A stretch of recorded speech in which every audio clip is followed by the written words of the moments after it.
Wherever you are.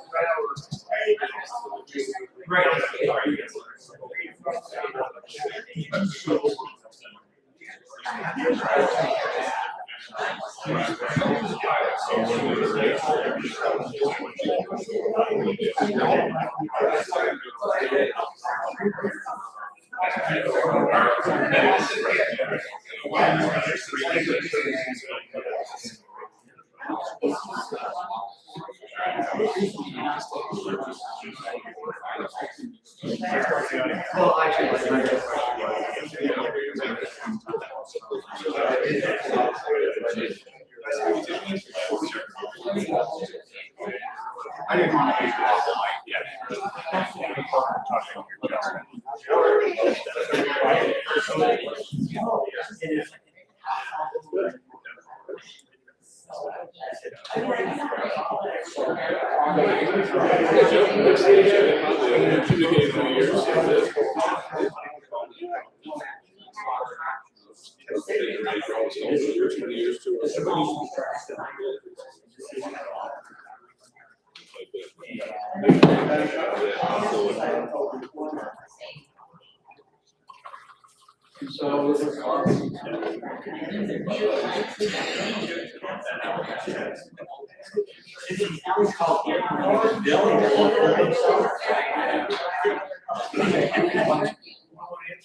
Good morning.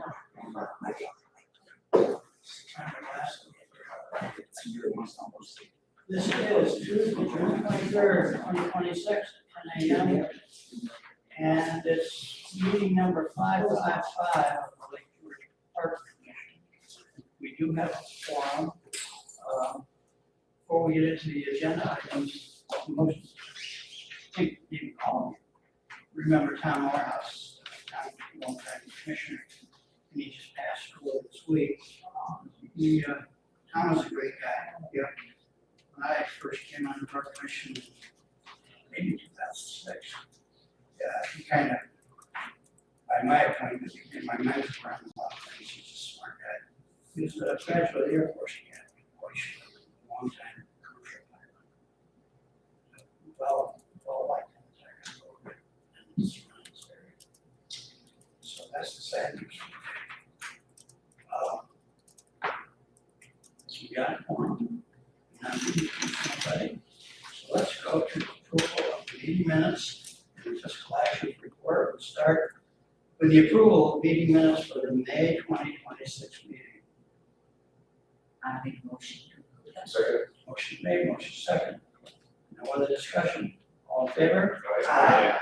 Hearing no nays? How about approval of the fiscal actions report for May 2026?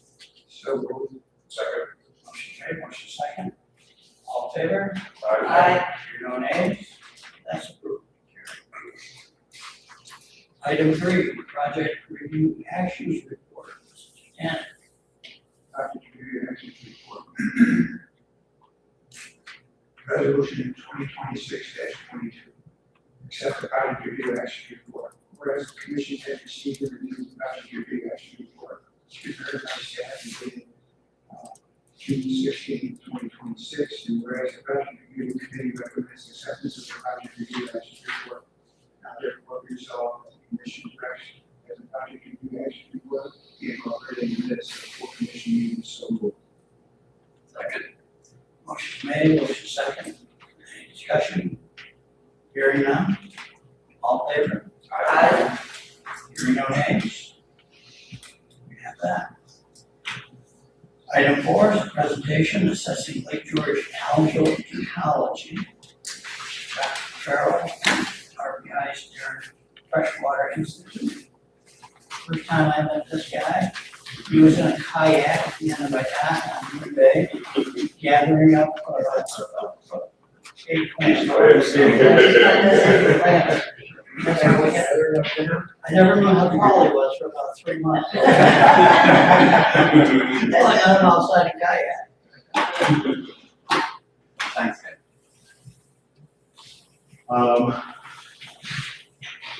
So, this is the update on the algal project. I'm Jeremy. I'm at RPI. I'm the co-PI, Jerry Sanders, the PI. And so, you guys funded a really nice project, like a beautiful project, to look at the algal ecology in Lake George in ways that we really haven't done in the past. And so we tried to take everything we can and throw it at the algal population. And this is what the result of it is. A lot of good hard work. So the goal of the study was to develop an understanding of the current benthic algal populations in the near shore and relate these findings to localized issues. If you look at RPI's data set, we've got beautiful data starting in like the 1960s. It all focuses out in the water column, out offshore. There's some nearshore data.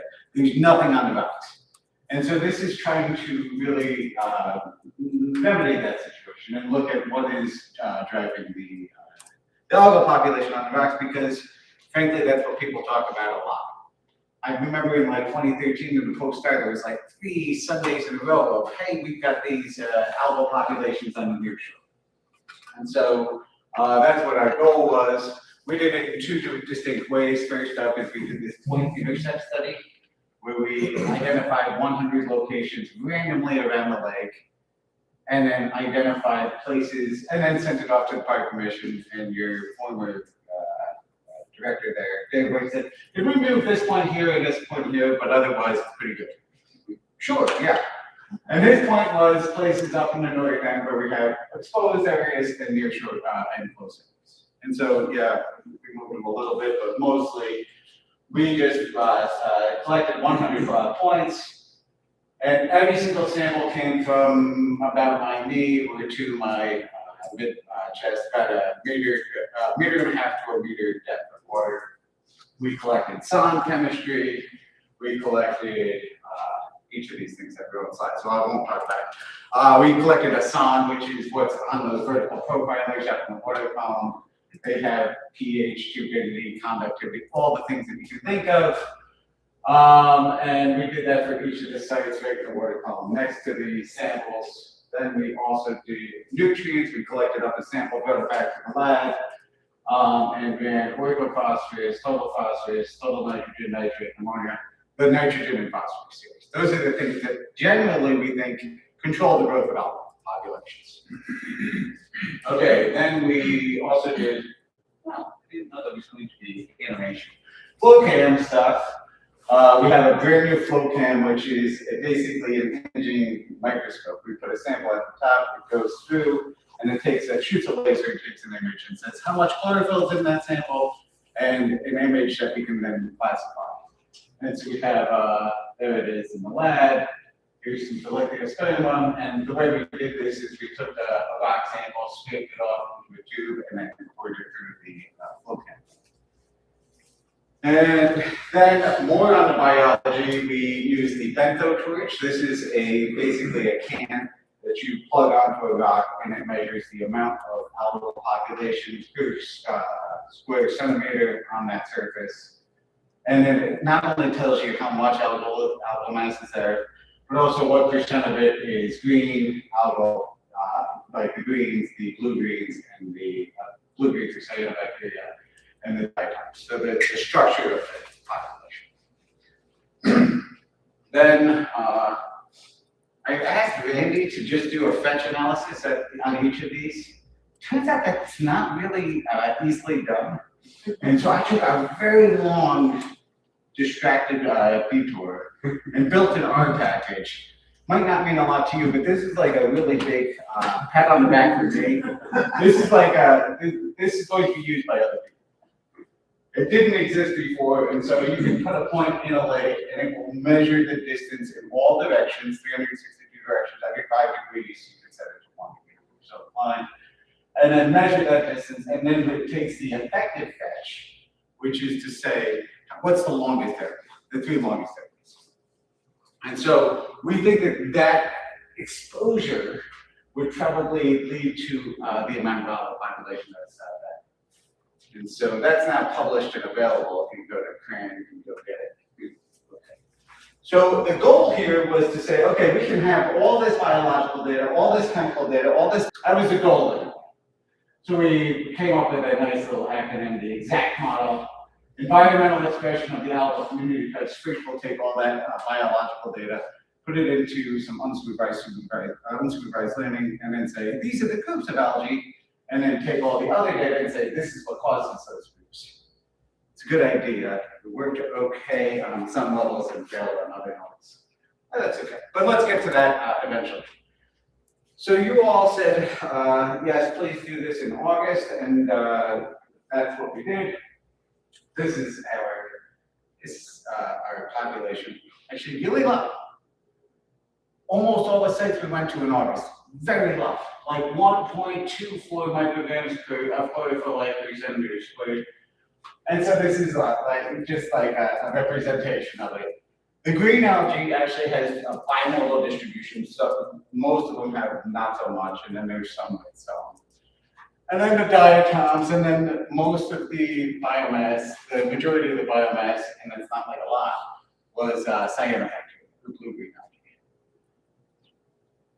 If you notice that number, 1.24 is well below the threshold for what in the literature is called a bloom, an algal bloom, at 5 milligrams per liter, and it's even below the 2 milligrams per centimeter squared, sorry. So we're not looking at a lot of biomass. And so this is all the sites. Going from north up in Ticonderoga to the south. This is the window of what's considered a productive nearshore biofilm. Most of them are low. Okay. But physically, what do they look like in space? So we took all of them, and this is the low versus high. We took an unsupervised learning technique to say, this is what the different types are, and so the high tier are in red and the low tier are in green, and each of the points now have been modeled here and predicted whether or not they're a high tier or low tier. As it turns out, we do okay. 70% of the time we got the answer correct, distinguishing between these two different tiers. And then we take the data and we say, what's actually driving the population? And the 2 cleanest measures are the total phosphorus measurement, not orthophosphorus, but total phosphorus, and the effective fetch. And that was probably a good idea. build that. So that's like a big take-home message, and we can now take that and apply it to basically any time point and try to figure out what the algal population will be. Now that's how it worked. We also did this algal community type for 5 different groups of algal populations, and we have now all of those same points clustered up into 5 different groups based on what the type of algae is at each different location and the abundance. And we have like AC2, the algal community type 2, is really high in greens, and they're scattered about. That particular ACT is different, it's weird, and I have no idea why. I tried as much as I could do to figure out why that one is acting the way it is. The best I can come up with is vacuum. Okay, but there's probably something further beyond this, and so this is an open question to go into the future. I put a lot of time into modeling that up, and frankly, we're not able to predict them with the chemistry and the physical setting we have. Perhaps there's other things. Perhaps it's presence of docks, or perhaps it's the proximity to milfoil, or who knows what else. Stream water inputs. There's probably other things that need to be done, but this is ongoing. So that's all fine and good, but we weren't happy with the results being just a single snap point. And so we extended the effort. We just took some other monies and put us out in the field for a couple more days, and then asked for the Provo Foundation for some money for this summer. So we went and reanalyzed those 50 same points all on the western shore in October, in May, and in August this year. We're planning on doing it. And now we're going to see the seasonality of this population as well. So here's the seasonal patterns of it. This is kind of literature appropriate data. In the middle of summer, we have kind of a mix of the population. During the autumn, in our October samples, it shifted towards the blue-green population. Over the winter, it probably collapsed. We don't know, we didn't take samples. In the May sample, it was filled with diatoms, and not just diatom, but this big fat tail up here implies there's a lot of diatoms in that area. And so, okay, that's kind of expected, but what does it look like? It looks like in August, it was kind of the least exciting time to look at the nearshore population. Unfortunately, it just didn't have as much growth as the other side. In October, we had a couple of sites where we had obvious blooms, very obvious blooms, and basically more productive samples. And in May, again, obvious blooms, up to 24 milligrams of per light per centimeter squared, which when you're looking at it, it's that big mat of algal population that you've seen, and now you can say there's a number to associate it with. And so spatially it looks like this, and I'm noticing something that it's like, yeah, there's a pattern here, kind of. Obviously in the north there's less productivity, and that's what we're seeing in the offshore data.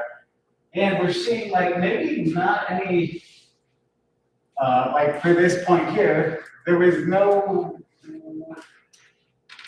permanence to that algal biomass. And so what we don't know is that an impermanence because it's different times of year, different algal populations growing, and it favors diatoms at this time of year or not, and other times of year, who knows? And so there you go.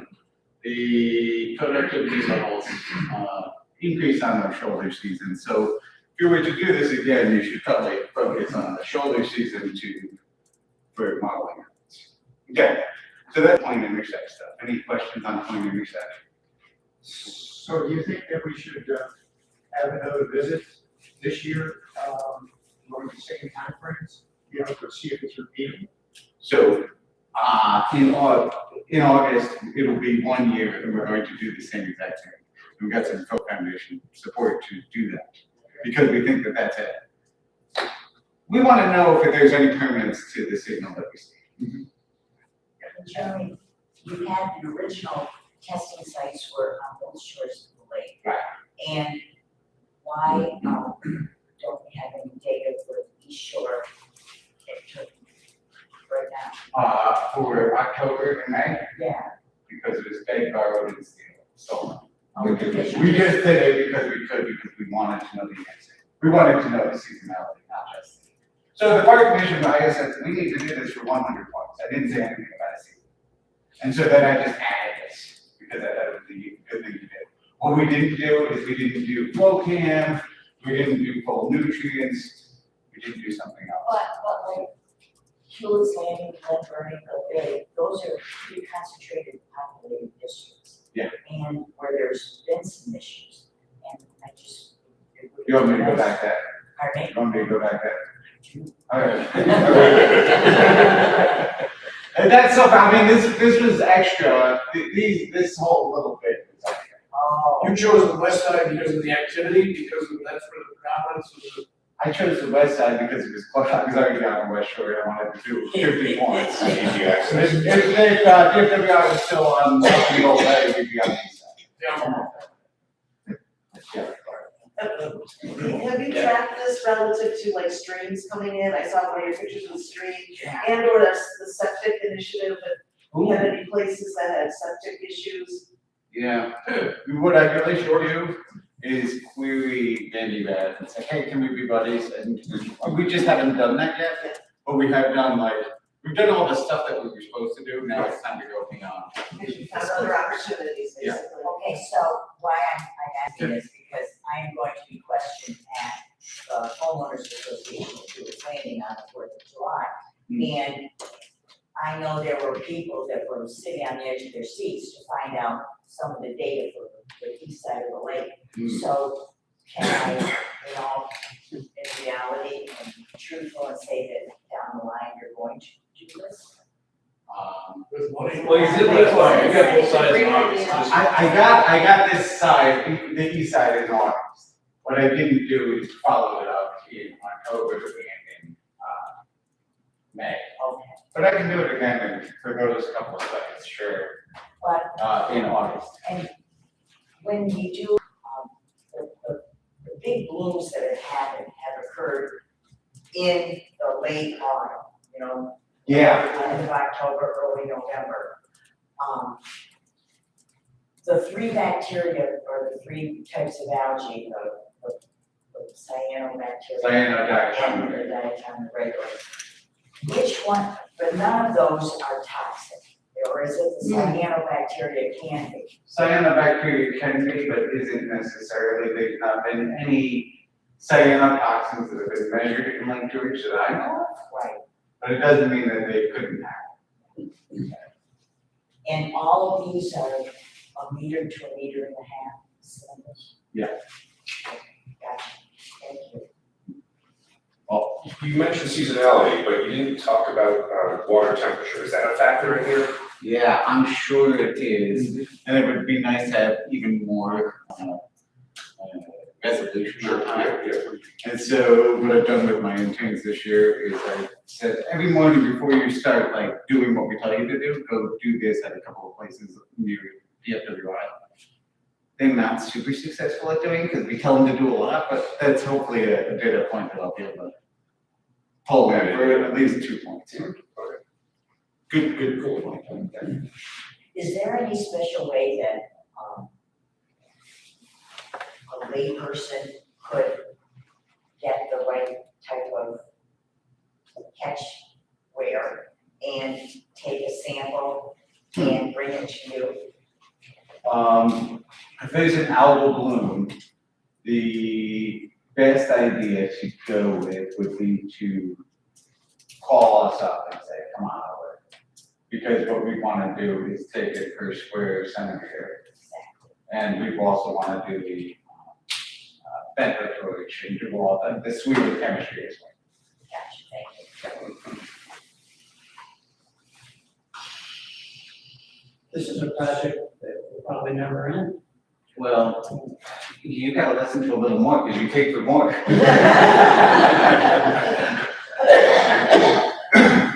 So, in addition to the point intersection, oh wait, is that it for, 100 points? Okay.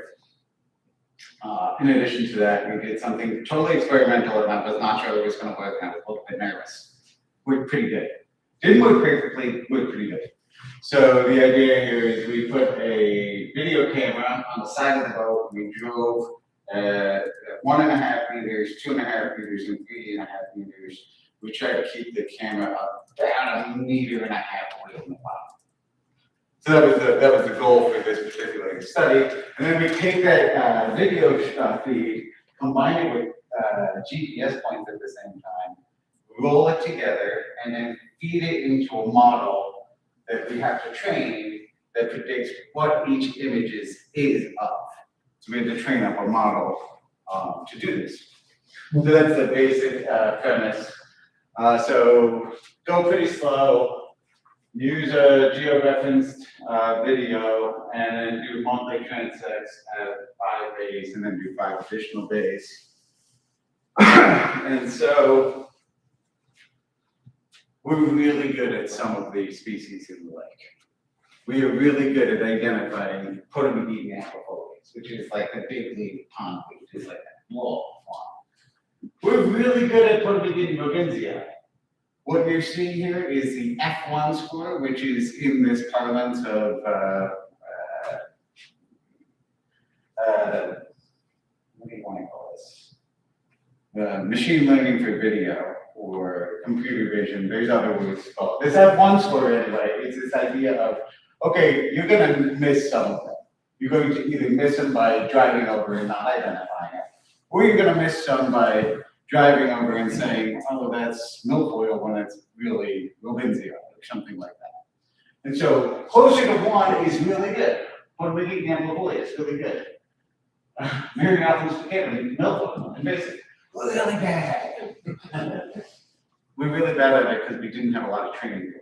We didn't have a lot of data that had milfoil in it. And so we need to pull that in and then do more work on that particular species. But of note here, like pretty okay at it is the 0.62 on the benthic algae, which is why we were doing this in the first place, is to see if we can identify bigger swaths of benthic algae in the water. And so this is what it looks like. You've got a video where we can say, okay, here's probably Prey longus in the water column, kind of a dark green video. And we bought this special video camera that we probably should have just gotten some GoPros, and we do probably just get some GoPros. But we have that, now we have each one of those identified boxes, and we can put it onto a mat. Here's up in Sunset Bay, where we had in July we had gone over, and right at this point here, we had a bunch of algae identified. That was the most dominant thing in the water column. We were on the lake bottom at that time. And so we have that for a bunch of days over a bunch of time, and we can say this is what it looks like over time for those particular days. And there's not necessarily a big conclusion here, more of a just like, hey, we can do this, and we're working towards making this better in the future. So we did a pretty decent job, and they kind of, one thing that I should remember is like, algae is taking out in some days up to like 20% of the frames in the data set have algae in, which is to say there's masses of algae strewn throughout. And this is on a percentage amphifolius. You'll see that those F1 scores are kind of reflected in this because we have more training data on this. As we get more and more into this particular effort, we'll get better at each of the F1 scores as far as the quality of the assessment. Okay, and then we also did this at a bunch of individual sites in November. There's a big gotcha on this. The gotcha is that what we like, shelving rock is not a huge mass of algae. It's a beautiful bed, right? There were some algal spots, but we only have an NF46. The problem is we didn't really do this exactly right. We need a area survey, so even when we don't have anything identified, it needs to give us a faint number. So this is kind of a relative thing to say that it's working. It's just not working perfectly yet. Okay. So that's that. Here's your conclusions. Biomass is low across the lake, at least in August, and it well below the biofilm, the bloom biofilms in all of the August samples. But inside of that is this idea that we can predict a little bit the tier of the amount of algae that's there, and the biggest predictors of it are total phosphorus and the effective fetch. Seasonal patterns have shown that we've had as much as 4% of the lake bottom where it's available, where it was studied was in bloom in those shoulder seasons. And the video survey is working well for some species, poorly for others, and with algae, it's getting better with more training. And with that, possible next steps. We need to go back and resample in August. We'll add some northern sites on the east side, expand the video training set. I don't know, we should probably do this every few years. I'm not sure how often, but it seems like a good thing to follow up on occasionally. And incorporate extra data where available. Dissemination, I think I've got a paper here, probably I'll first start at NOMS as American Society of Limnology and Oceanography, North American Lake Management Society, those things. So, in the process of drafting the manuscript, but it's a little premature because we haven't taken August yet. We want that repeatability. And you guys don't have anything to do on August 17th, I'll be giving a seminar. It's gonna look a lot like this though. And of course I should give some thank yous. Y'all are great, thank you very much. RPI, DFWI, a couple of interns, Olivia, who's in the area doing some environmental work, Hope's still in school out in California. Dave basically does most of our field work. I mean, I keep coordinates a lot of it. And Allison is in charge of the flow cam, and I had a computational intern who gone on to somewhere in Minnesota. I think he's in grad school now. Any questions?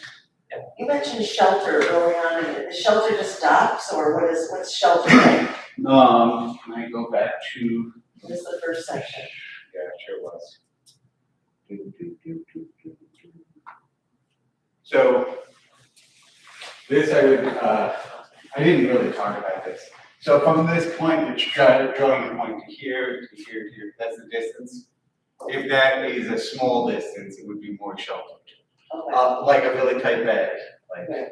So it's not covering it like a dot. No, but although that would probably be a nice extra bit of data to add in. I think every 2 years would be right on a great program, because, you know, I mentioned earlier about this whole septic initiative, and if we can do this for the next decade or keep going, because we will develop trends, and we will see what's going on, and maybe 10 years from now, maybe cleaning up the lake with the septic systems will have a really positive impact on the algae situation. Who knows? Yeah. But it's something that you've started something that, to me, is you've turned over all the stones, Jeremy. It's great. That's nice fun too, because we literally. It's really great, so, you know, part of the reason why we did this is to hear anecdotes about more algae or less, but there wasn't really a baseline. This is We created a great baseline that we can revisit, Yeah. restudy, and see if there's trends, see if our management is working, or are there hotspots where we keep on getting blooms where we should focus some management efforts to reduce them. So And this this is is really a pretty good. complicated endeavor, I mean, there's a lot here. This particular sidetrack took me way too much But it's nice to have technology. On further studies, would you still use 100 sites, or would you limit it to maybe 25 or 50?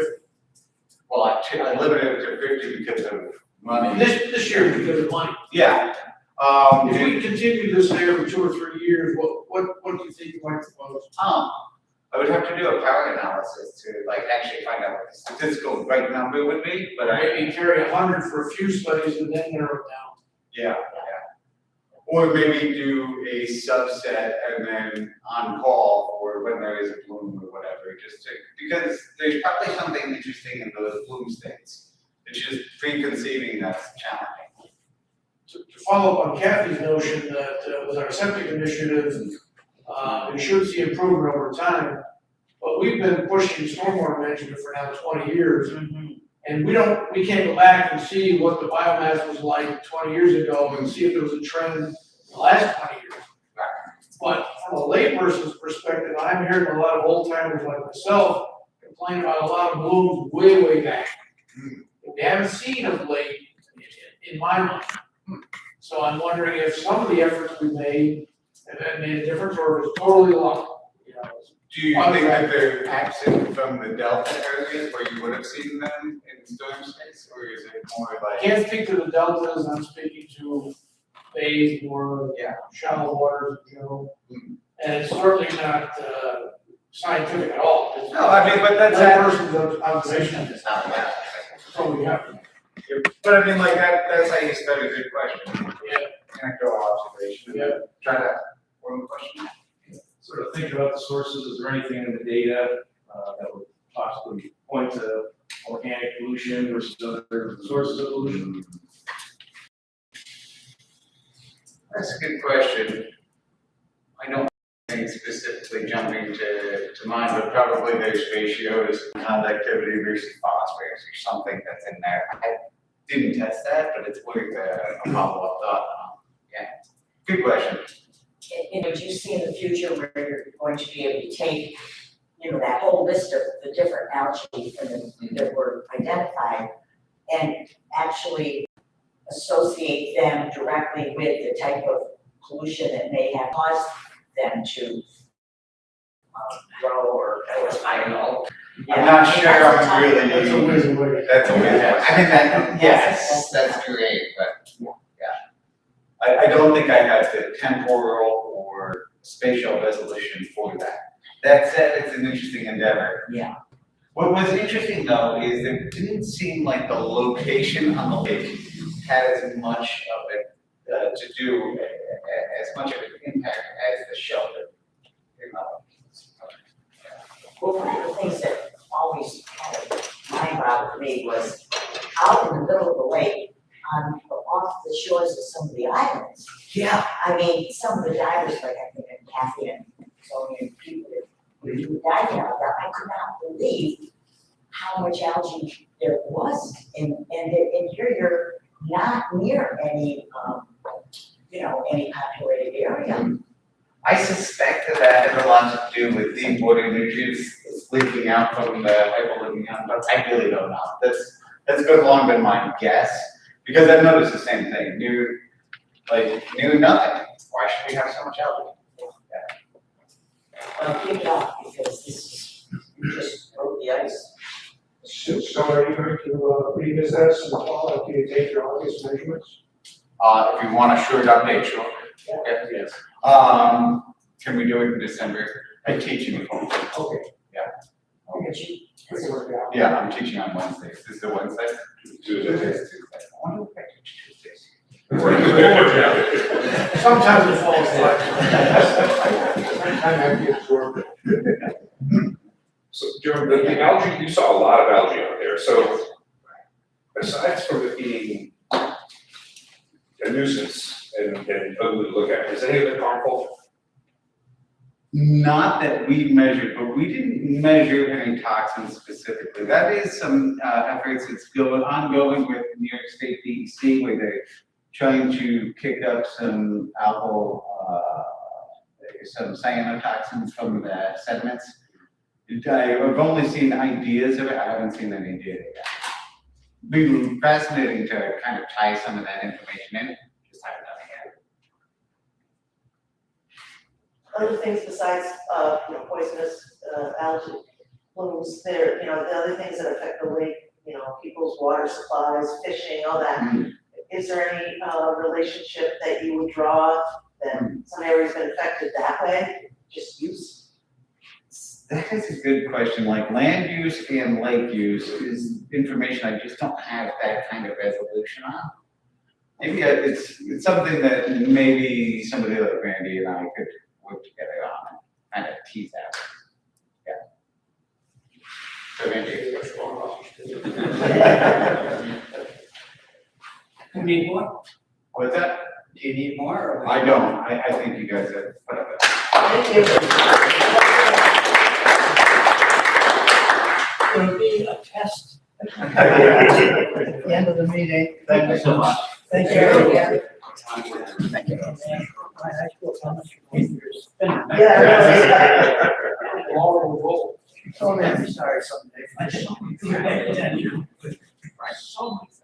I understood one thing, the reason he did the website.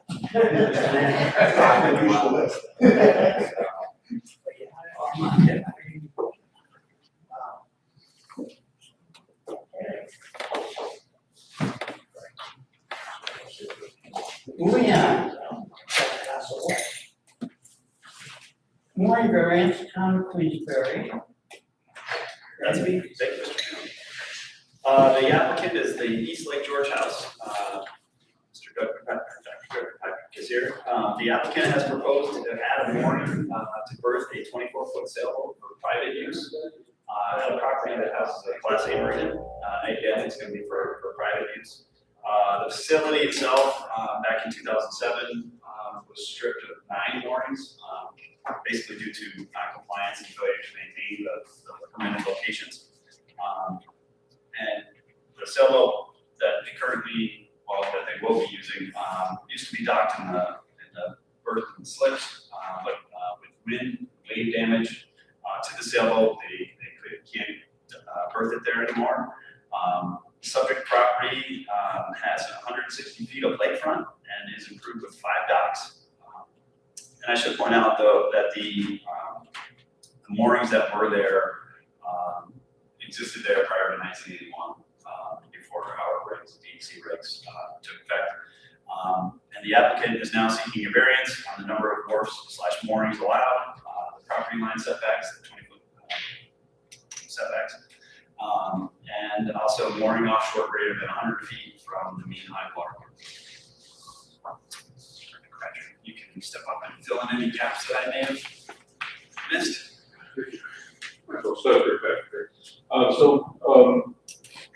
Historically, this unit had 9 moorings. My father, that owned property at the time, and that was passed away some 12 years ago, was issued non-compliance for some of the moorings outside the mooring area. So it was restricted on the some neighbors that had completed at some point in time, probably because it was outside the village. This is specific just to the fact that we can't put a sailboat on our dock. We'd like one for the family. Wave action in the bay is extreme. I'm not sure if you localized that area. The border bay is filled with surfboats. The wave action is pretty substantial for the marina, and frankly, having a sailboat dock is a functional option for us. So we're seeking really just a singular mooring in a very protected area. It's inside the depth of our dock, which extends beyond it. You see it in some of the pictures, in the hopes of just simply having that recreational option. Thank you. Questions like this? No, we'll get back. You can relax now for a minute. And is there anybody else here to speak in support or begin the project? Question for Randy. Okay. Clarification, with a lot line adjustment, we still can't make it compliant. Correct. We looked at that and bringing in the mooring to kind of bring it in value, extend the northern property line, kick it out a little bit. You would still have to worry about the property line to the south and the setback there. And so bringing that into shore a little closer on the swing of the radius, you're going to end up in about 2.5 to 3 feet, above maybe 3 feet of water. And that would fit keel boat that you want to move, right? They're probably shoal keel. Yeah, I think we're looking at a day sail, but I think it's primarily for the family. There's 4 of us. Partial keel and partial sunroof. Yes. Anybody else have any questions? Do we have a resolution? Yes. We visited it there. Oh, I'm sorry. Yeah, because I know you like to get a comment. I from us do, about that. thank you I for, mean, that's why you're here, Ken. Yeah. You know, we all, some of us visited the site and, it was difficult to kind of visualize where it would be because it's open water here. It was water to 65. But I think everybody agreed that it's probably a reasonable solution. Given the damage that's been to the silk. and I just had, well, I had a question because I, Dr. Kirkpatrick, I'm not the most dexterous person when I drive my boat, but I was just wondering if any of your, people that work their boats at your dock were concerned about pulling out if the sailboat was there. Did they express a worry or anything like that? No, I think that many people that have been there for 20+ years. They were there when the 90 sailboats were clustered in that area. Yeah. And the boats that are there are going to be far enough away from that area to be able to maneuver safely and back out of that area. So I think that would be sufficient for us. I think, yeah, we've talked to neighbors on either side. They seem to have been accepting of this. So that would be what might be hopefully you guys will approve. So. Thank you. Resolution, excuse me, there are other draft conditions to reflect the application being only used for sailboats, only used for residential use, no commercial use. Really given the history of non-compliance, this certainly seems feasible to maintain a simple market and safe space for nine approved, but there's just some language in there about maintaining compliance. Resolution 2026-23, approving mooring variance application. Application number is DWN 25-30117. Applicant is East Lake George House. The applicant has applied for a variance to have mooring home and Lake George Property has reviewed the application, supported documents, comments received, and other information which appears in the record. The commission has made a determination pursuant to 6 NYS CRI 615-3.6 in the state environmental quality review act of 6 NYS CRI 617.5 that the project is a type 2 action, does not require further review of potential action pursuant to this act. And the action is a minor project pursuant to 6 NYS CRI 645-5.3 and public notice has been published and distributed consistent with the regulations. Whereas the applicant has requested a variance from 646-1.1C letter, no dock or mooring shall be constructed within the 20-foot setback of the adjacent property line or perpendicular line extension, whichever results in the greater setback. And 646-1.1C, 2I, 3 lines. No dock or mooring shall be constructed more than 100 feet from the mean high water mark. And 646-1.1C7, the maximum number of docks, wharves, and moorings permitted per lakefront pool parcel shall be limited to as follows: 151 feet to 250 feet of lakefront, only 2 docks plus 2 moorings. Whereas the applicant has demonstrated strict conformance with the regulation by the necessary hardship to the unique peculiar circumstances which involve substantial financial, technical, or safety burdens. Whereas the commission finds that the project is no reasonable possibility that the applicant's property will be a reasonable return following conformance with the regulation. And whereas the commission finds the project will have no adverse impact on the health, safety, and welfare of the public, the environmental and resources of the park will not have altered the essential character of the area which is proposed, will not lead to congestion in the park, and will not have undue visual, cultural, or audible impact on the neighborhood or the park. Now therefore be resolved, the Lake Shore Fire Commission hereby approves the above application with the following conditions.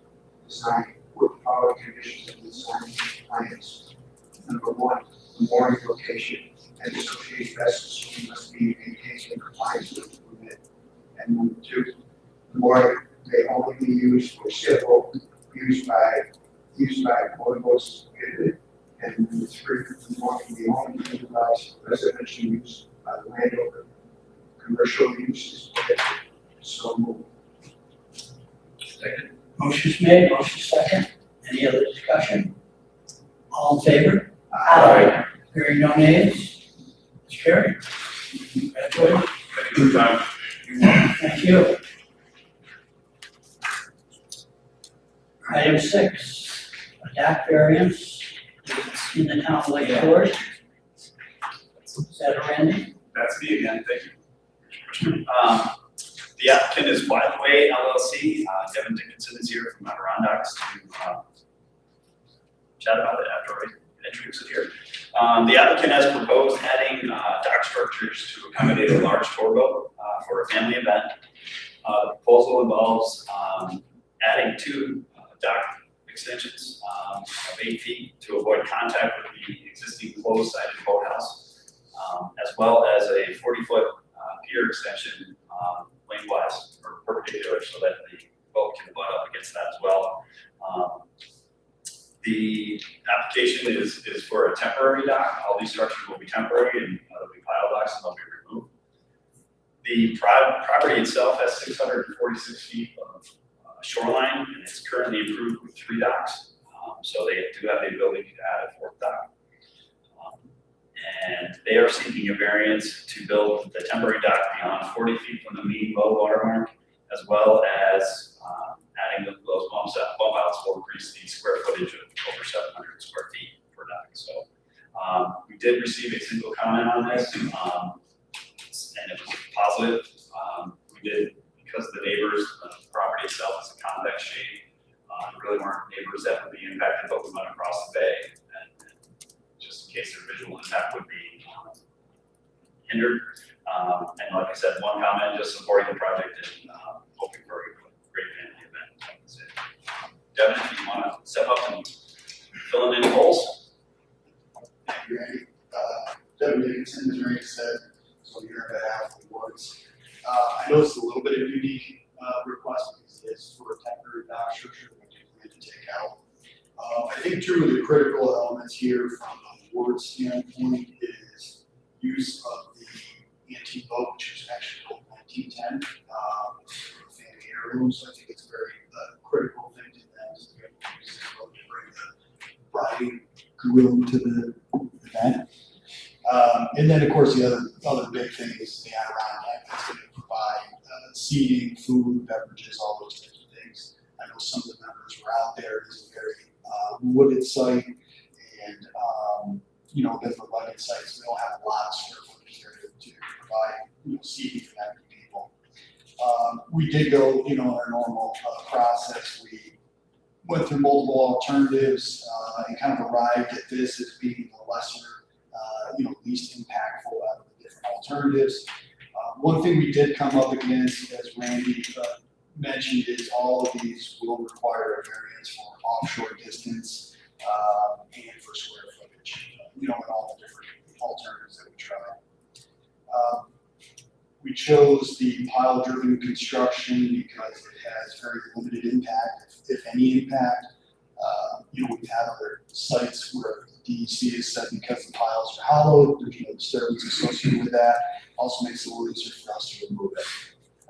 Lastly, that boat weighs 100 tons, so we really need something significant, structurally strong to protect the dock and boathouse. So I think that's pretty much it. Those are the main keys for the wards is being able to access that antique boat and obviously protecting their boathouse, with the Adirondack being protected. Any questions? Randy, did you discuss with them that option that we talked about when we visited the site that Tom came up with? Yes, we talked about the possibly doing a cantilevered action with the extensions and doing extensions and kind of using more of the existing dock structure. And then if you want to speak to that. So the issue is the second from the north is the longest slip in the boat house. That's where the antique boat is. If we did that scenario, which isn't a bad scenario, the issue is it's going to block that slip for the duration of the boat arriving before the event and being there after the event. So as they come to the antique boat, they have nowhere to cross-tie that boat. This is the issue. So we really work to try and keep that one slip open. They would not be willing to moor that antique boat on the inside, dock temporarily during the party? That would also be locked.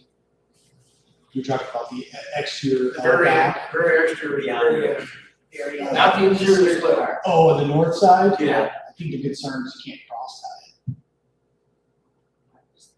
You know, for the antique boat, for the it. antique, for the antique boat. For the antique boat, then they essentially up against the bumpers and everything else. Spring lines or something couldn't be used temporarily? For just during the party? Potentially, it's something I would have to ask them if they're comfortable with. Is the actual wedding reception gonna be on the Adirondack? They're using it primarily, yes, because that's where they're gonna serve food and drinks and all that kind of stuff. Obviously, you'll have access to the property as well, so it'll probably be both. So the shore activities can go there. Correct. And how many people are on the Adirondack? I think they said 200 was the guest count. The problem here is that there isn't a financial justification for this, in regulations and states that it's a financial hardship. We have to weigh hardship. Sure, absolutely. So That's not being met. I think the only thing I can speak to on financial hardship is, if we get a fourth dock compliant location, there's significant site work that needs to be done to be able to access that dock. That was one of the reasons that scenario was in disturbance to the lake shore as well. Tell me what is going to be left there when the Adirondack leaves at the end of that business day to return to its normal berth. What's going to be left there? I guess my cursory reading of the file includes the removal at the end of the season. Correct. So that leaves, it doesn't say temporary to me. Well, the end of the season is more of a selfish ask from us. Obviously, we're busy, we're booked through the season, so it just gives us time. We take our barges out in December, it just gives us time to try and fit that into our schedule. If that's a deal breaker, we can do what we can to get them out earlier. I mean, I'm just stuck on that thought, is the fact that the boat leaves, bride and groom goes away, everybody else goes home, Yeah. whiskey bottles are cleaned up, and then within a 7-day period, the site is returned back to its original. That's not off the table. I mean, Not off the table? if that is, a criteria to get it approved, I think we can work with that. It just makes it tough for us, but we can do it. I've spent a lot of time thinking about this, and where I'm going with this is physically, engineering wise, put that dock in, the boat there, it's going to support it, can put the handicraft around the corner, whatever they describe. I keep thinking, 200 people, the liability, where does that stop as far as the TARP commission goes? We're granting something like this vote to bring in 200 people. Trust me, that walkway up and down. Yeah. Especially, it was a little wet because it was raining. If there should be a little bit of a shower and come in, it is just an accident waiting to happen. And I'm not talking about people that have had 1 or 2 drinks in them or more. I just think of the whole impact, Devin, and I'm like, that's my justification for not approving this. But the other way, it'll work. And you come in and you take the dock out. It's a tough call for me. Understand. Yeah, liability is hard to speak of. I don't know, maybe they take an insurance policy off of them. I'm not sure. But I mean, where I was going is, and maybe our council can answer that. We approved this, and, well, that person never would have broken her neck if it hadn't been approved.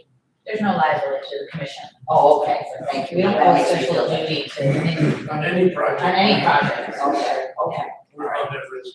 okay. I just thought this was something out of the ordinary. So the wedding guests are going to arrive by the Adirondack and eventually leave by the Adirondack? I believe the wedding guests, they have shuttle services. So the wedding guests are gonna arrive by shuttle service that they've contracted with. The Adirondack is going to come at its leisure to get secured and set up for the event. So it's a floating, It's not transportation, it's just a Oh, vehicle. I thought the people were gonna have to leave the boat and go on to the party area on top of the boathouse. Where are they setting up their tent? That was in the. there's no tent. no tent. Oh, I thought I read that. boat has a tent. Yeah. Oh, okay, all right, I thought I had read tent in the. We're gonna wander from shore onto the boat, and there's music provided and food, and we're gonna have our wedding reception on the boat. Or On on top of the boathouse. at some point, it's, So this is the day before the wedding, so this is really the rehearsal dinner. Oh, Yeah, the wedding's on the 12th, and that does not involve the Adirondack. Oh, this is just for the rehearsal dinner? Yes. Oh. 200 guests for rehearsal. That was like fun. Maybe. well, maybe we should all go up and closely monitor. Probably wouldn't notice. They would know we were 200 people, they would, 7 or 8 more. So the timeframe for this is very short in being there, Yes. and the doc would be there longer, but you're open to it coming out sooner. Yes, yes. You know, there's some practical, timeframe it takes us to actually come install. I just want to do it early in case there's any issue with weather, those types of things. So what's the minimum amount of time you think you need to install and then get it out? I would say our plan is to probably start install 3 to 4 weeks before the event. And then how long after? Probably 2 weeks, best case scenario, to get everything in, but it gives a little bit. And how much time do you need afterward to remove it? Removal will be a little bit easier, we could probably get it out of there in a week. So you're looking at maybe a month overall? What dates are we talking? The event is on the 11th, So 11th of September. September.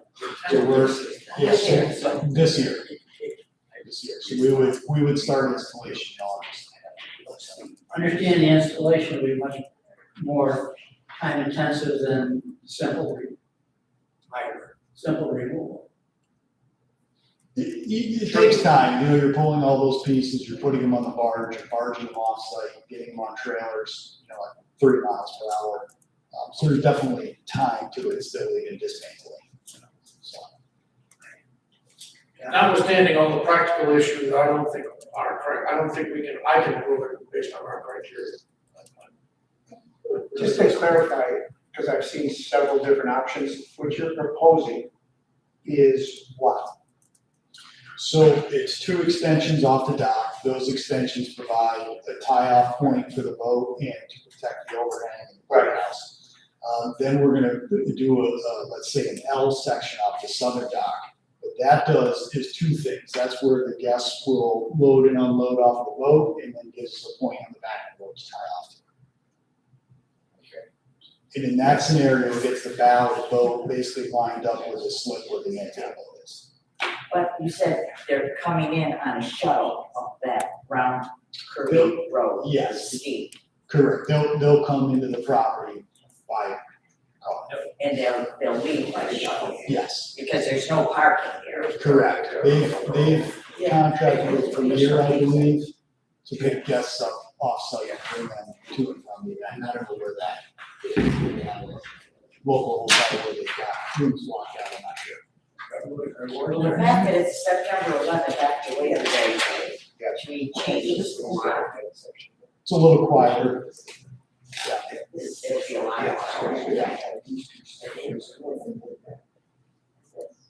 In fact, it's September 11th after Labor Day, to me, is not really a concern with leaving it in until our schedule is better. I don't see why we're gonna go with it. Why not?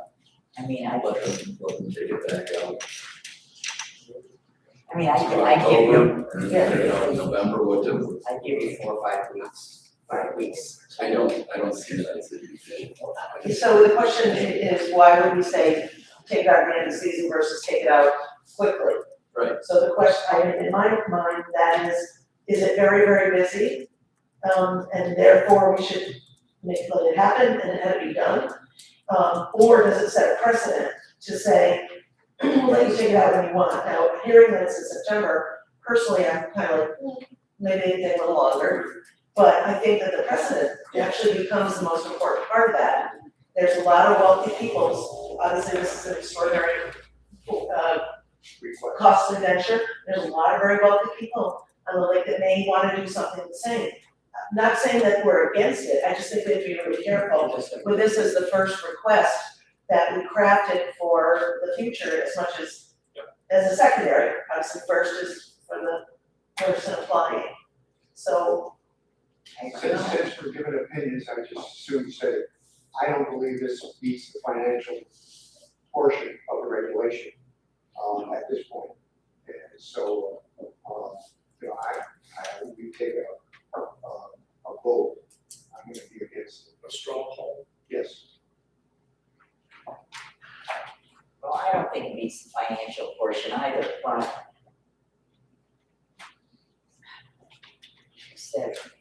It can be modified and taken away, and it's a request. Would you object if we took a straw vote, you'd have a clear picture? Sure. Can I ask one question? Sure. If you took a straw vote, do you have enough time to table this if it didn't go your way? No. You would have to know now. Because we have that gate, a lot of things like that. What's your deadline of doing something? We're at the end of June, you've typically got 3 to 4 weeks by the time you turn around to application, the optimization, which puts us right at, when August gets long. Took longer to get here than we anticipated originally, so. We're gonna take a poll, any other commissioners have a comment before the poll? So the poll is just a simple yes or no. You all have your thoughts. Mr. What is Chair? the exact wording of like the financial burden we're talking about, I guess, just because, I mean, they're claiming what the financial burden is, that it costs too much to, the board staffing that they're allowed, is that what you're saying? Perhaps the poll. They're not proposing it for them. No, They're not proposing a full dock, they're proposing an addition to the current docks, That requires a variance. which requires the variance. They just mentioned that there was a place that they could put a fourth dock, that'd be too expensive. Yes. Yeah, we did not get an estimate, but it was basically that you have to remove some trees and do the shoreline, and then, That's not right, yeah. something they would consider. so I can just read the regulation if you Sure. like. The variance can only be granted if the application establishes by substantial credible evidence that there's an unnecessary hardship. And that has to be unique and peculiar conditions to the particular situation which impose a substantial technological, financial, or safety burden on the applicant or the public. And that because of such uniqueness, there's no reasonable possibility that the property or use or activity will bring a reasonable return following conformity with the regulations of the commission. I mean, that's the financial part of it. So it has to have a reasonable return. It can't have a reasonable return by following, right. They have to have substantial credible evidence, and I don't, just from council's perspective, I don't see that that's been presented. And my concern also from council's perspective, I know there was discussion, I think Kathy brought about precedent, about taking it out. My concern is precedent putting it in. That this is going to, as you indicate, there are some folks with significant income, and I wanna have a graduation party, my daughter just graduated, I wanna have a graduation party, but you let them have a wedding, why can't I have my party? And I just think without this, reasonable return issue, you'd be okay, but that's embedded into your variance requirements. And it doesn't meet it, period. That's your decision, I have not seen, any evidence showing the return or investment on any Question of is, this. could they get reasonable return on the property if this project doesn't go through? We haven't seen any evidence that they couldn't. Can I look at it from one different perspective just for a moment? The subject property has 646 feet of shoreline. Could they, within the code, without getting a variance, apply for, get permission, or get a dock built that would accommodate this boat at a different location so that they could pull the Adirondack in there and then leave it there permanently and not even have to have a variance? Yes, so in It's theory, in there, but they said that's an no. option, they said. They didn't propose it. They rejected it. Okay, I know, but I'm just, the logic to me is somebody with that amount of lakefront could just build a dock and put it in and dock the boat there. And what they're asking instead for is a temporary structure so that they don't build that dock and they don't do all of the impacts to the lake, to the shoreline that dock would have. And that doesn't change anything, because that's logical to me, even though this seems absurd and excessive in so many ways. But if I had 646 feet of shorefront, I could just build a very big dock. That's not being proposed, okay? I know, but that No, is his an concern alternative. is he thinks it's a logical fallacy back and forth, that, yes, you can do, put a permanent one in, and that's fine, no problem, no variance, but you can't put a temporary one in. Right. And that seems illogical to you, That's right, thank you. but that's not what the regulations say. Okay, They can put in a temporary where it meets the regulation and take it out if they wanted to. Right, the financial hardship that they propose is putting in that compliant dock, you have a steep forest and slope, you have to provide, an area for folks to come up and down the slope, so they have to develop that, and there's costs associated with that, so they wouldn't get the return on that investment compared to a temporary dock, so it's gonna present as a hardship. so are you saying that is a financial hardship that they're presenting, or? They did present that, we could put in that. I see that not only as a financial hardship, but I see that as common sense, that we as a commission don't want to see a great big dock being built if we could avoid it. It's a little temporary thing. It makes total sense to me, but Yeah, that's the argument that's in the application. And Devin, I have a question, because I felt the same way Bill did, I talked to Randy earlier about it. If they had to put in, hypothetically, if they had to put in they said, okay, we're just gonna build a dock. Looking at that shoreline and stuff, where that dock would go would not, and let's say the Adirondack would be able to berth there. That would not be able to drop the people off at the boathouse. The dock could not be built in that proximity, is that correct? Yeah, one of the scenarios we looked at is having an L-shaped dock to the south, which would essentially do similar to what we're proposing, allow people to get on and off the boat.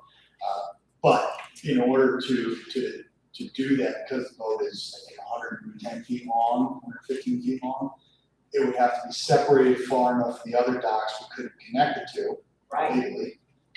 Your only access would be short. And then they would have to now do a neat path to do this. It's very, very rocky. What's their alternative if you get a note today? I think they're trying to do it without the boat. I don't know how, but they've already got the event and the date set, so. All right, can I ask just one question? I want to follow up on what Bill said, make sure that I'm thinking of this right. Bill, you said, would we rather do something temporary than put a dock in? we're for whatever is legal. Like, we don't ever say as a park commission, I really don't want you to have a dock, right? I mean, it's not the number of docks, it's if it's legal and they put an application in, they can get a dock. So what part of that statement did I? No, I understand that, when I say we would rather, That's one. okay, I'm thinking in terms of the effects to Lake George, building a brand new dock, impacting the shoreline, the new dock construction and the lake bottom and everything else. So to build a giant permanent dock that they could build has a huge impact to Lake George. Every single dock we build on Lake George, or allow, has that impact. And if it's legal, then that's fine. What they're proposing is an alternative to doing that to me, has better impacts to Lake George. Because it's just temporary, it's basically building temporary gangplanks. It's not really doing much of anything. Although I think you described it as pilings. So they're going, each one of those will have pilings, those will affect the lake bottom temporarily. But that's minimal to me. I mean, I know docks. If I may, This is, I would welcome it. we're talking about different things. Yeah. Yes. So the reasonable return on investment, that's what I'm hearing and what I saw, that's the concern, and that's the reason for potential denial. It has nothing to do with how it impacts the lake, that's a different part of here. You have to meet all of these requirements, and even if they meet 4 out of 5, they haven't had the 5th. And so it's the 5th one, correct me if I'm wrong, Commissioner, but it's the 5th one that's really the focus here. Is that, so when you're saying that what the effect on the lake, should we have temporary rather than permanent, that's a different issue, that's the public health and safety of the lake, as opposed to, for this particular applicant, what is the reasonable return? And have they met the substantial financial hardship as required in regulations? So I think they're different issues that's being discussed. Thank you. So do we want to take a straw vote or read the resolution? I think we probably should take a straw vote, just, we haven't had this much conversation on a project and I don't know. If we act on this and it's outside of the regulations, those 5 points that we have to make, what are we supposed to ourselves? Yes. There's always an exposure of an Article 78. That being said, if you do a denial, the landowner has the right for 15 days to request a hearing. About that. Well, I think the straw vote, well, I mean, we can't change, we're not gonna vote on anything other than what the application is. Right. So we can't say, well, this is based on that. The application includes this long-term removal, for lack of a better term. It All right. includes the long-term, when you say long-term removal, does it mean? In other words, Sometime this season. see, it's at the end of the, it spells it out at the end of the season. Oh, there will be a longer time to remove. Right. Not going. So, like, for instance, I can't get you to say, if it's shorter, will you vote for it? Right. I have to vote for it on whether, if that's my only objection, I have to vote against it because I think the removal is too long. But that's a fair vote on my part. But you can also vote against it for financial hardship, there's no financial hardship, see? I think we could approve with modifications. Yes. If the board agrees to the same modifications. Which was. Again, you could say, I would vote for it if they took it out in 5 weeks. With that modification that Joe just said. Right. No, it's just adding a condition. If you agree to everything else, you can add a condition to that. But again, you have to look at everything else. Yes. Is the theory precedent part of that? Yeah, I think absolutely. So if someone comes in and says they wanna do it in Sandy Bay, or, and wait, they wanna put this out there, put a new dock in, blah, blah, blah, I mean, so many people could come back. Is this correct, and say, well, you did it once, why can't I do it for this time frame? Even if we make it a tight time frame, because the destruction,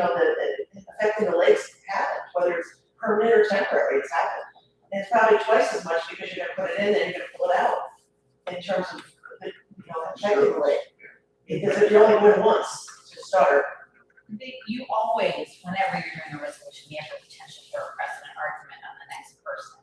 You can protect yourself a little bit about that by saying, on the specific facts of the specific case at the specific location, that doesn't completely protect you from the next person coming in and saying, well, you did this then, and you're discriminating against me. Anybody can sue anybody for anything at any time. Gives you a future basis. But if you do it now, and someone says they want to do the exact same thing, what is your basis? And if we do it based on the fact that it doesn't meet all the 5 requirements, then that's a precedent that someone gets set. Unless we can somehow justify why this is different. But we have a legal basis behind it. For what? If we're voting to comply with our regulation. We say no. Yeah. But if we said yes. Depending on what you vote, if It you doesn't vote no mean, because you think it's complying with our regulations, then I think we have the legal basis behind it to support. So does this satisfy you folks? Where you say yes or no? And if you say no, you met you with a very simple explanation, or would it move you to yes? Is that fair? Because if you're talking about modification, we gotta know what the suggested modification is. but if it doesn't meet one of the 5 requirements, we're, Financial hardship. yeah, but if it doesn't meet it, how can you make it meet it? Then you You just know, go straight then you're just saying, okay, well, I'm gonna give up on the 5th, and you know, one of these. Right. I don't know if we're too young on the commission to say You that's, would say, I would not vote for this because it does not meet the requirements. so there's no alternative at that point, unless you decide to accept something that doesn't meet the alternatives, right? Well, you can say it doesn't meet the requirements, Bill can say it does meet the requirements because they gave us the financial information in the packet to say, well, this is how much it would cost to put the dock in, a permanent dock. So that's where, now it's like. Our own personal interpretation. You're exactly, but my role is to say, whatever you say, I need to defend it against either them or somebody else. So make sure that when you put your position on, you have a basis for it. So, and the financial one, the reason they're saying no to doing what would make that acceptable, that we could say, yes, they followed it, is that they don't wanna build a dock and leave it permanent, is that correct? It's too expensive? Right, and correct me if I'm wrong there, but the financial hardship that they're saying is, look, it's gonna cost us X number of dollars for us to not acquire a variance, and that's us looking at feasible alternatives. It's gonna cost us X number of dollars, and that's not gonna bring us our return on our investment, therefore it's too much money.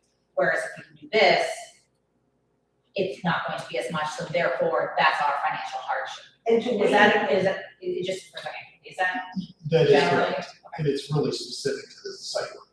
and A tremendous amount of site work to get to the dock. In addition, I mean, just also the boathouse too, the original idea of pumping it out was, it says, $150,000 to $200,000 per mile by the boathouse, because it goes right up to the end of the dock. You have to adjust that to move it back, that was one of the pieces. So they did present a feasible alternative and saying this is how much it's going to cost. The question to the commission is that sufficient to meet the requirements in the regulations or not? Say, the problem I have, other than financial justification, is the fact that they're not even considering, the idea, I think that Tom brought up, of not modifying the boathouse significantly, but by just putting it in the slip and moving out, that way. That's a minimum impact to the lake, number one. And number two is, this is a rehearsal party. Why is the bride and groom coming in with an old boat? You know, that's not the wedding type of thing, it's just a show off. And they're essentially saying that we don't wanna, lose the dock space for the old boat. And we also wanna add this bigger, so I mean, to me, they're essentially. They're passing their hardship to us. Right, exactly. They're, you know, if you want to do this with the minimum impact to the lake and to everything else, it's to do what, I think Tom suggested when we were at a site. And they're not considering it, so my take is, it's a no vote. and that's less financially, Yes, significantly less financial, It is. less impact to the lake, everything is less. And You guys say no? Okay, fine. So I say take a straw. There's been two major objections that have been discussed, one financial hardship, and the other is length of time it's there.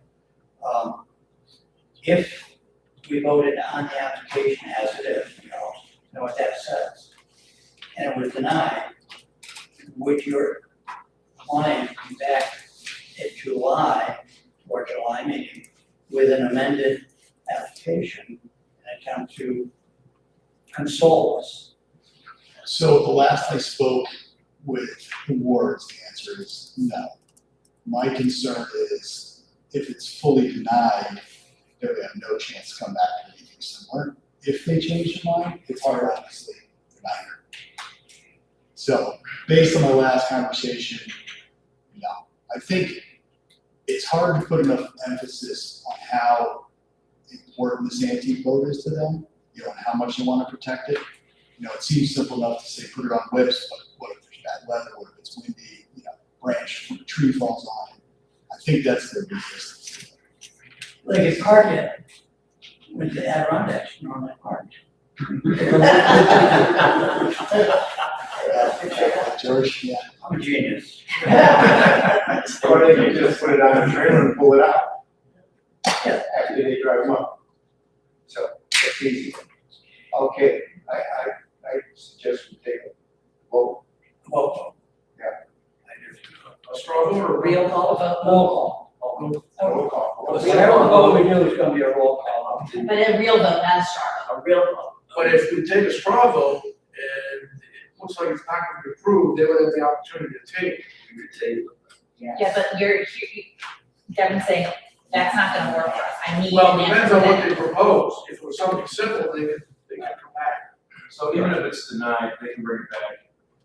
The updated proposal is substantially It has to different. be They substantially can't come different, back, ask the same thing over and over, but. which is what Devin acknowledged, it has to be substantially different. Right. It sounds like they might not have time for that, but I think they could. if they wanted to. Even though we identified something that is substantially different for them to choose. Right. If we take a straw vote, he would have the opportunity, if he feels it's appropriate, to table it. If we go to a formal vote, he doesn't have that opportunity. Yes, he does, if you take, it's the same thing, if you take a full vote That and discussion, you can do.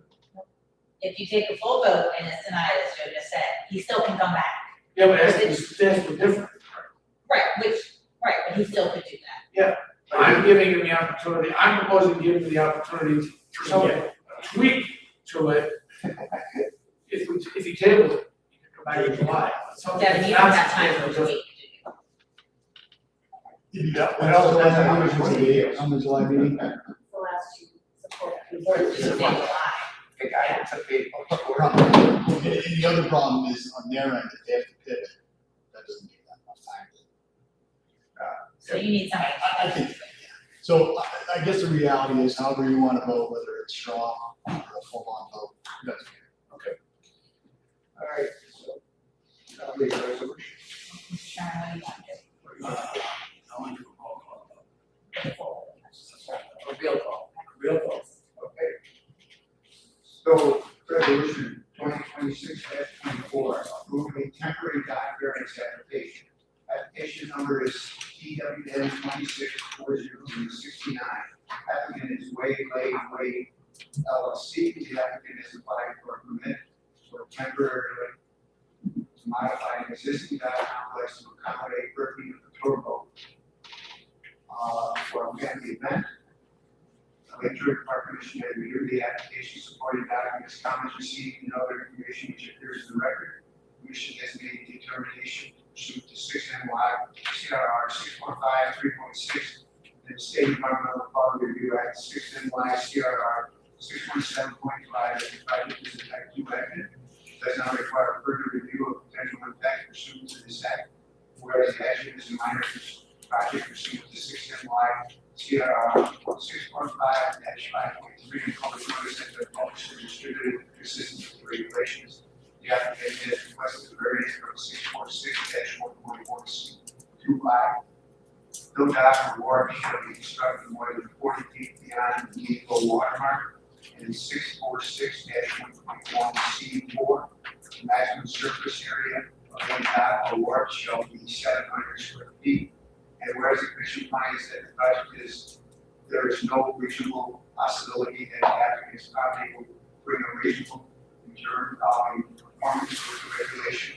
And whereas the commission finds that the project will have no adverse impact on the health, safety, and welfare of the public, the environment, or the resources of the park, will not alter the essential character of the area in which it is enclosed, will not lead to congestion in the park, and it will not have an undue visual, cultural, or audible impact in the neighborhood or the park. Now, therefore, the Lake George Park hereby approves the above application. So moved. Second. Motion's made to approve, motion second to approve. Any further comments on the motion? Roll call vote. Let's start to go this way. Yes, yes or no? No. No. Yes. Yes. Yeah. After all of this, no. No. No. Joe. No. No. No. No. No. No. No. Me? Why? I'm voting no also. So that's, you had one yes. Don't know how many marks that is, but I know one yes. We appreciate your time and patience with us. As you can see, we take our job very seriously. And this is an extraordinary project. It sounds as simple as it could be. 3 girls are together. Jeannie, why don't you have it on a boat? Okay, I'll ask my dad. Or 3 guys. 3 guys. Yeah, really. Do that. Sounds Saying, strike that. I really appreciate it this time. I know this is a unique one. It's a long shot. I appreciate it. And you know, our key people, They're great. you have another question. Yeah, good job. So, no, I appreciate it. Appreciate everybody's time. I appreciate yours. Thanks for working with us, guys. Yeah, absolutely. Take care.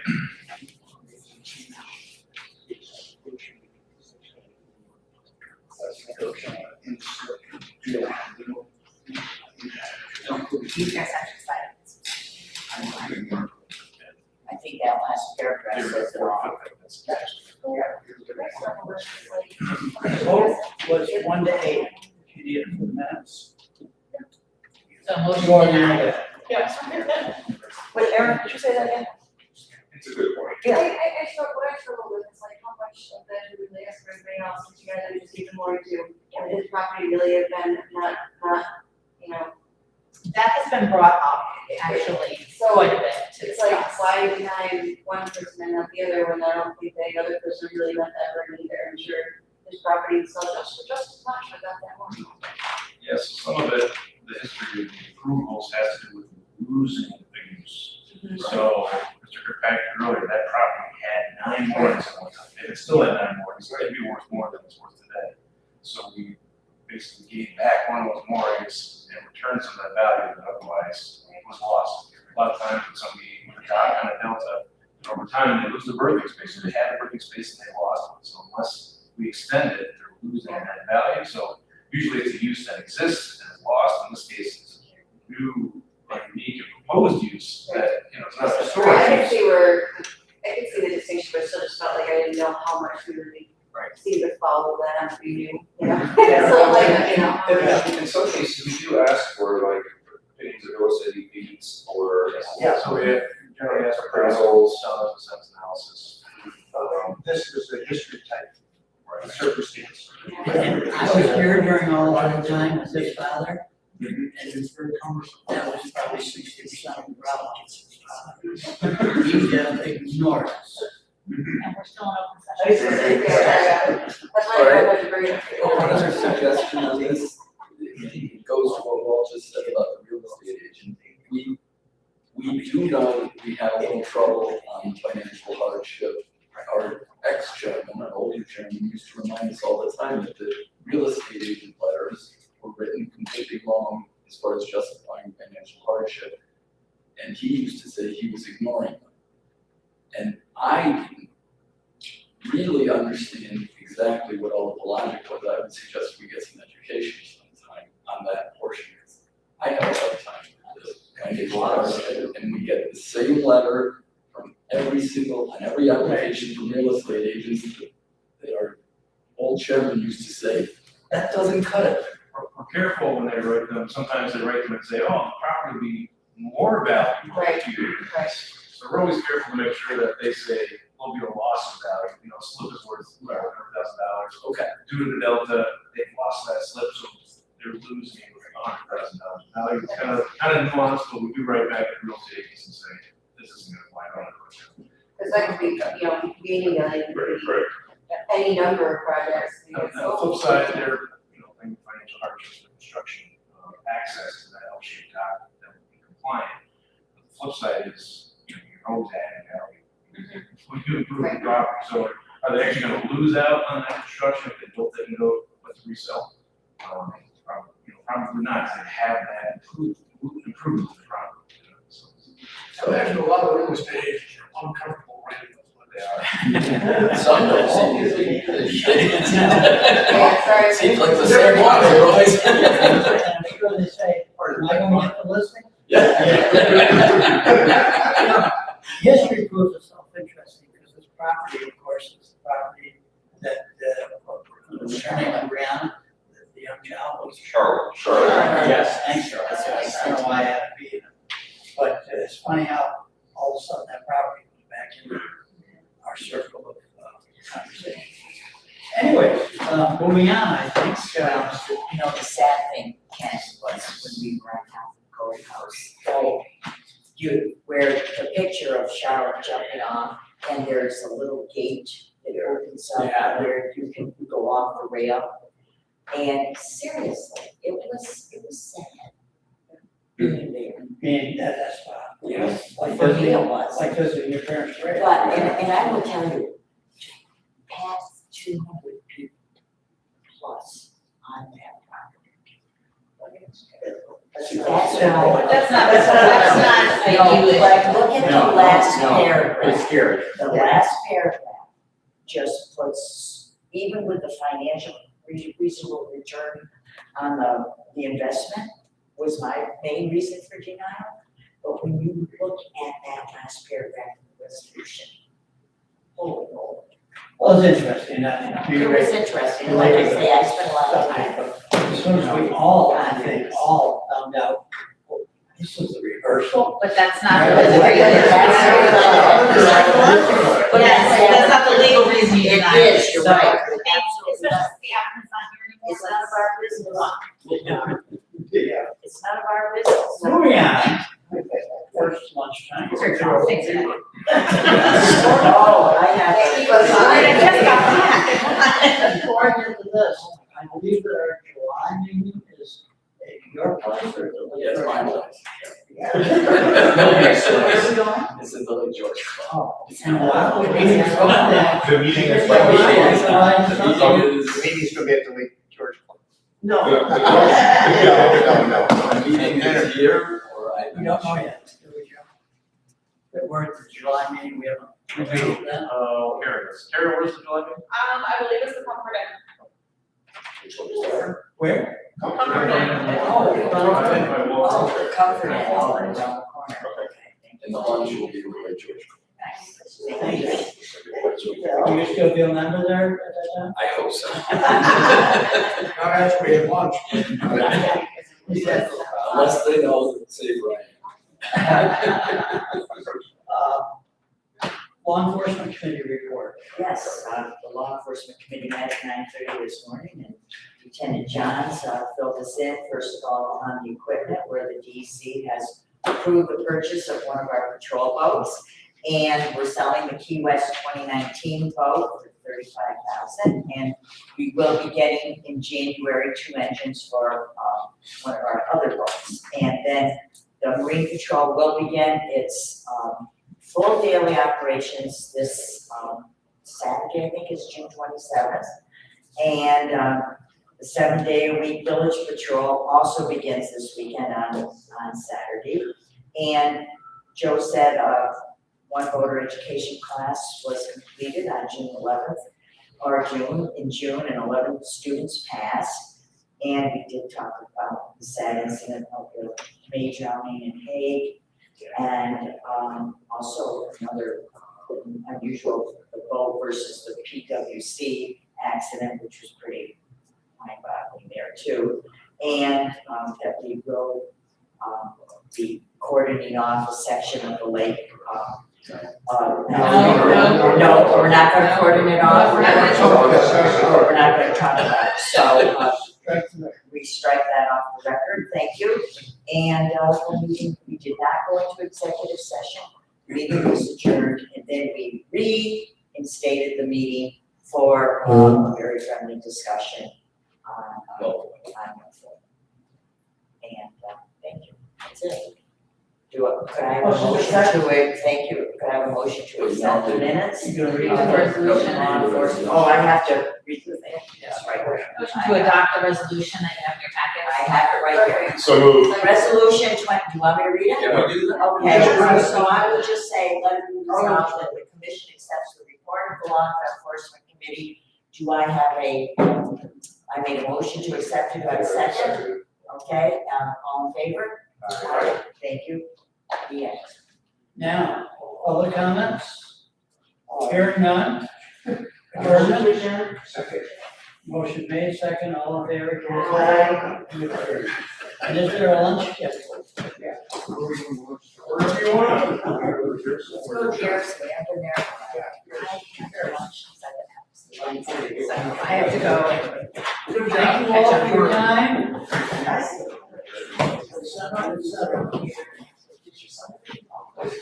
Actually, no, because he's in school, but he actually, if you go to scene one movies. Not even more. And the thing they have with the trailer before, all of a sudden, he's in that. Oh, really? Yeah.